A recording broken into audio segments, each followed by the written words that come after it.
Academia Paraibana de Letras apresenta o livro Falado, segunda edição. Projeto em homenagem ao deputado Fernando Paulo Carrilho Milanês.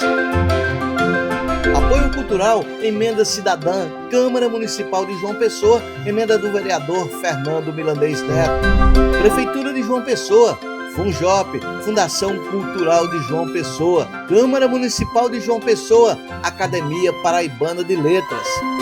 Livro desta edição, Zé Limeira, o poeta do absurdo, autor Orlando Tejo, apresentado pelo acadêmico Helder Moura.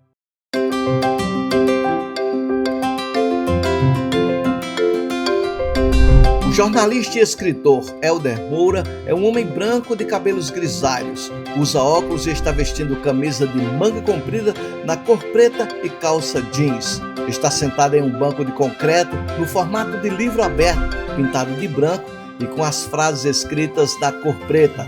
Meus sonhos me fazem bem, com eles vou além. Frase do poeta Ronaldo Cunha Lima, ocupante da cadeira número 14 da Academia Paraibana de Letras. E a vida é rio por onde flui o existir. Frase de Flávio Sátiro, ocupante da cadeira número 21 da APL. O banco está colocado no jardim da Academia Paraibana de Letras, que tem o formato de L, rodeado de grama, muitas árvores, flores e bustos de personalidades da cultura paraibana. Ao lado direito do banco, há uma placa onde lemos Jardim de Academos. Eu estou aqui na companhia de Orlando Tejo, escreveu um livro genial, Zé Limeira, poeta do absurdo. Gostaria que todas as pessoas tivessem a oportunidade de ler e descobrir esse poeta que, para mim, é o inventor do realismo mágico. Aliás, vou contar um episódio que aconteceu comigo, exatamente com Zé Limeira. Aconteceu durante um evento de poesia, há alguns anos, na Casa das Rosas, que é a Secretaria de Cultura de São Paulo, e eu cometi o voluntário, confesso, e temerário desatino de defender o poeta Zé Limeira como o inventor do realismo mágico. Poeta inventor do realismo mágico. Não preciso falar que essas minhas declarações causaram o maior rebuliço. E as pessoas ficaram, claro, me criticando. Por isso, sob desconfiança, fui provocado a declamar alguns de seus versos. E então escolhi um de seus textos mais inusitados, pela sequência de neologismos e aparente disparate vernacular. Mas foi isso que impressionou as pessoas que estavam naquele evento. Peço licença ao trolizo do Olbos da Periféria, dos chuás da Pontilínea, promotores das matérias, das grotagens veluais, das mimosas deletérias. Eu canto no paraíso a 19 do mês, a catástrofe da noite, do Saci Pererês. Vocês vão me desculpar, que eu sou poeta francês. Dos hemisférios do prado, as palaganas do mundo, dos progis da Galileia, que elege do metitabundo, filosofia regente, Deus primeiro sem segundo. Vejam como tem tanto de realismo aqui, né?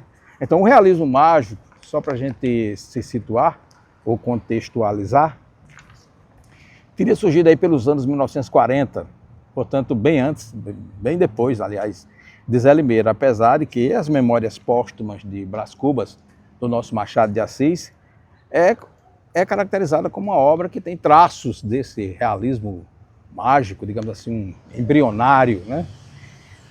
E fui, então, diante dessas informações, especular sobre a conceituação do que seja realmente realismo mágico, né? Qual é o conceito que se dá a realismo mágico. Tipo de literatura com o tempo da narrativa que é não linear, essa é a característica principal, em que passado, presente e futuro podem conviver sem desarmonia, isso é que é importante, sobretudo na obra de Zé Limeira. Os enredos são permeados da presença de elementos fantásticos e fantasiosos, mas também há a fusão de elementos da realidade lógica com elementos mágicos, tornando o texto poético ou não, num enredo um tanto quanto alegórico, ou muito alegórico. Agora reparem nesses versos, esses outros versos de Zé Limeira, em que ele diz o seguinte: Getúlio foi homem bom, fazia carnificina, gostava de comer fava misturada com resina. Sofreu, mas ainda foi delegado em Campina. Ou nesses outros versos, que é da mesma verve dessa primeira estrofe. Quando Dom Pedro II governava a Palestina e Dona Leopoldina devia a Deus e o mundo, o poeta Zé Raimundo começou a castrar jumento. Teve um dia um pensamento, tudo aquilo era boato. 8 e 9 fora 4, diz o Novo Testamento. Ele usava muito esse finalzinho, esse fecho, né? O mote que chama, diz o Novo Testamento. Pedro Alves Cabral, inventor do telefone, começou a tocar trombone na volta de Zé Leal. Mas como tocava mal, arranjou 2 instrumentos. Daí chegou um sargento querendo enrabar os 3. Quem tem razão é o freguês, diz o Novo Testamento. Então, assim, percebam que Zé Limeira, né, ele consegue miscigenar vários universos dentro de um contexto que termina ganhando algum sentido poético. Então é perceptível como há em sua verve uma aleatoriedade de versos, interceptando personagens históricos, fatos contemporâneos e uma inusitada simbiose espaço-temporal, onde não existe a linearidade da história, enquanto a vertente do espaço é reduzida ao lugar sertanejo, que era exatamente a origem, né, de Zé Limeira. Como se a realidade do sertão nordestino se transformasse num macrocosmo, o microcosmo, uma amálgama de toda uma miríade de realidades bem distintas, mas que juntas fazem sentido. Devo confessar que desde o primeiro momento me deixei contaminar pelas virtudes e peripécias vernaculares de um poeta que foi ícone em seu tempo, a despeito de toda a mitologia que se formou em torno dele. Inclusive o fato de que muita gente passou a suspeitar de que ele realmente tivesse existido. Esses são os mais radicais. Os mais moderados acreditam que Zé Limeira, mesmo tendo existido, porque há registros da existência dele, ele não tenha composto todos esses versos que integram a obra de Orlando Tejo, Zé Limeira, o poeta do absurdo. Há esse debate. Contudo, se os versos têm a verve de Zé Limeira, isso aí é meu pensamento, trazem a autoridade poética de Zé Limeira, expressam o vecejar de Zé de Limeira, então só pode ser Zé Limeira, mesmo que outra pessoa tenha escrito ou tenha pensado em criar. É que falava-se em Campina Grande que os poetas Ronaldo Cunha Lima e Raimundo Asfola muitas vezes se reuniam com Orlando Tejo num café em Campina Grande, no Calçadão, para criarem versos à la Zé Limeira, e Orlando Tejo terminou, segundo se diz, assimilando esses versos como sendo de fato de Zé Limeira. Isso aí pode ser tese ou não. O fato é que há personagens que são tão singulares que terminam por se tornar lendários. Poderia ser esse o caso do poeta Zé Limeira, nascido, segundo o escritor e seu biógrafo Orlando Tejo, em 1886, no sítio Tauá, em Teixeira. Foi percorrendo as feiras do interior do Nordeste que Zé Limeira tornou-se famoso por seus versos de um estonteante surrealismo, né? O realismo mágico, mas eu diria um surrealismo bárbaro, porque é isso que mais se parece, uma espécie de Homero do sertão que declamava a Odisseia do nordestino em sua condição humana, mas sempre com muito humor, e ele inventava palavras para conseguir fechar as rimas, né? Fechar as rimas. O poeta Braulio Tavares escreveu como Zé Limeira é um personagem épico, no sentido que se alguém que provavelmente teve existência física, mas ele teve, sim, mas acabou recebendo uma designação lendária, claro. A história da obra é maior do que o personagem, né, do que o autor. Então ele virou um agregador de lendas, um atrator de imaginação alheia. Ele era singular a partir de sua vestimenta, com cortes e cores muito chamativas, né? Ele usava roupas de cores variadas, né? Também usava óculos enormes, escuros, e colecionava anéis em todos os dedos, e quando fazia suas apresentações em feiras ou em folguedos.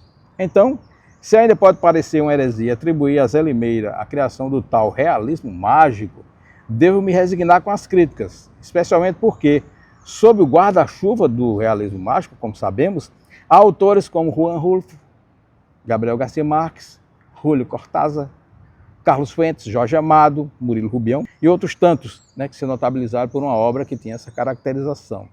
Nesse caso, fico com esses versos, mais alguns versos de Zé Limeira, em que ele se autodeclarava: o meu nome é Zé Limeira, de Lima, Limão, Limanza, as estradas de São Bento, bezerra de vaca mansa. Valei-me Nossa Senhora, aí que me lembrei agora, estão bombardeando a França.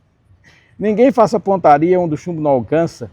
Eu vou comprar 4 livros para estudar leiturança. Bem que meu pai me dizia, Jesus, Maria e José, São João da Orelha Mansa. Onde eu canto de viola, o povo chama São Brás, a otobesfera agita, fica cratingando a gás, poda de jumenta nova, rincha de cair para trás. O fato é que a obra do poeta, realismo mágico, surrealismo não, sempre foi decantada por vários poetas do cordel, pela sua originalidade e absoluto descompromisso com o nexo, isso é o que é mais importante. Contudo, foi em Orlando Tejo que Limeira ganhou a imortalidade, nesse livro já citado, né, o Poeta do Absurdo. Já mostrei para vocês aqui, né, a capa do Poeta do Absurdo. Ele tem várias edições já, está saindo até uma nova edição, atualizada, né. Talvez alguns deles tenham sido Zé Limeira, versos, mas passaram a ser pelo caráter absolutamente particular do Versejar do Absurdo, como eu já falei antes, né, quer dizer, muitos versos eram atribuídos a ele, diziam que não era dele. Na verdade, eu acho que eram todos dele. Aliás, alguns historiadores até já questionaram se ele existiu, é aquilo que eu falei antes. Alguns dizem que ele faleceu em 1954, não é? E há quem aposte que foi em 55. Há uma controvérsia a respeito de quando ele faleceu. Orlando Tejo revela ter conhecido Zé Limeira quando tinha 15 anos, em Campina Grande, e logo se fascinou por sua poesia, né, e pela sua performance, especialmente nas feiras. Né? A feira de Campina Grande era uma feira conhecida nacionalmente, e aí tudo acontecia na feira de Campina Grande. Inclusive Zé Limeira, né? Então ele se fascinou por sua poesia, um personagem único que destoava dos demais poetas pela excentricidade que nele caiu muito bem. Assim, ao longo da vida, Zé Limeira encantava as pessoas nas feiras, como a de Campina Grande já citado, onde tudo se vendia em meio à apresentação dos poetas de cordel, sem os quais a feira não seria a feira de Campina Grande. Era ali que Zé Limeira imperava com a sua linguagem desconcertante, delirante e surreal, fazendo o deleite de toda a clientela que frequentava a feira de Campina Grande. Com aqueles versos, certa feira, chegou a uma fazenda, em certa oportunidade, era uma feira também, Zé Limeira chegou numa fazenda onde cantadores teciam loas para uma formosa dona de casa, a dona da fazenda, né? Com seus versos e adjetivos os mais eloquentes para exaltar as qualidades de sua beleza. Então os poetas se reuniam, né? O mote era a beleza da dona da casa, né, dona da fazenda e tudo, ela era muito formosa, e todos faziam versos assim, os mais aprimorados e refinados possíveis.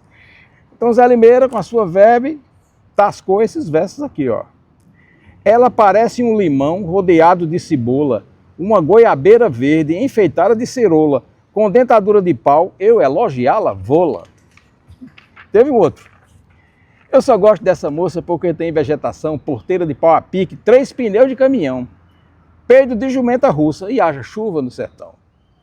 E acontece que ele foi mais aplaudido do que os outros poetas, com essa sua verve muito característica, né? Porque, na verdade, as pessoas já esperavam que os versos de Zé Limeira tivessem, de fato, esse desempenho, né? E há aqueles versos que foram pensados por Belchior, olha só, o cantor Belchior, de um poema que, para alguns historiadores, nem era de Zé Limeira, é a mesma polêmica, não era de Zé Limeira, é Zé Limeira, mas de Otacílio Batista. Dizia: eu já cantei no Recife, dentro de um pronto-socorro, ganhei 200 mil réis, comprei 200 cachorros. O ano passado eu morri, mas esse ano eu não morro. Exatamente, é uma música de Belchior que ele captou esses 2 últimos versos e acrescentou na sua poesia genial também, né? Por fim, destilo mais alguns versos desse poeta que, para mim, não criou apenas o realismo mágico, aquele realismo mágico que eu defendi lá na Casa das Rosas, mas foi o inventor do mágico realismo da gente nordestina. Mais um verso, mais alguns versos. Uma véia gurizada, para mim, já é fim de rama. Um velho rei da Bahia casou-se em riba da cama, eu só digo para você, traga o palho para benzer o sovaco da madama. Jesus foi homem de fama dentro de Cafarnaum, feliz da mesa que tem, costela de goiamum, no sertão do Cariri, vi um casal de siri sem compromisso nenhum. Napoleão era um bom capitão de navio, sofria de tosse braba no tempo que era sadio. Foi poeta e demagogo, numa coivara de fogo morreu tremendo de frio. Meu verso merece um rio, todo enfeitado de coco, boa semente de gado, bom criatório de porco. Dizia Pedro II que a coisa melhor do mundo é cheiro de arroto choco. É difícil o homem moco aprender pirnografia. Um professor de português honestamente dizia: tempo bom era o moderno, Judas só foi para o inferno pro mode a Virgem Maria. São Pedro, na sacristia, batizou Agamenon. Jesus entrou em Belém proibindo o califão, montado na sua ideia nas ruas da Galileia, tocou viola e pistão. Quando Jesus veio ao mundo, foi só para fazer justiça. Com 13 anos de idade, discutiu com a doutoriça. Com 30 anos depois, sentou praça na polícia. Saíram de Belém, Cristo e Maria José, passaram por Nazaré, foram a Betelém, chupou cana no engenho, pediu arranjo num brejo, de noite almoçou um tejo. Lá perto de Piancó, na sexta-feira maior, foi que Judas vendeu Jesus. E por fim, para encerrar mais esses versos aqui, que mostram exatamente essa verve, né, fantástica e mágica de Zé Limeira. Jesus saiu de Belém viajando para o Egito no seu jumento bonito com a carga de xerém. Mais tarde pegou um trem, Nossa Senhora Castiça. De noite ele rezou missa. Na casa de um fogueteiro gritava um pai de chiqueiro: viva o chefe de polícia! Então, esse é um brevíssimo apanhado da obra fantástica e volumosa que é atribuída a Zé Limeira, e é um poeta que para muita gente termina sendo ainda desconhecido, mas que para mim, foi o inventor do realismo mágico.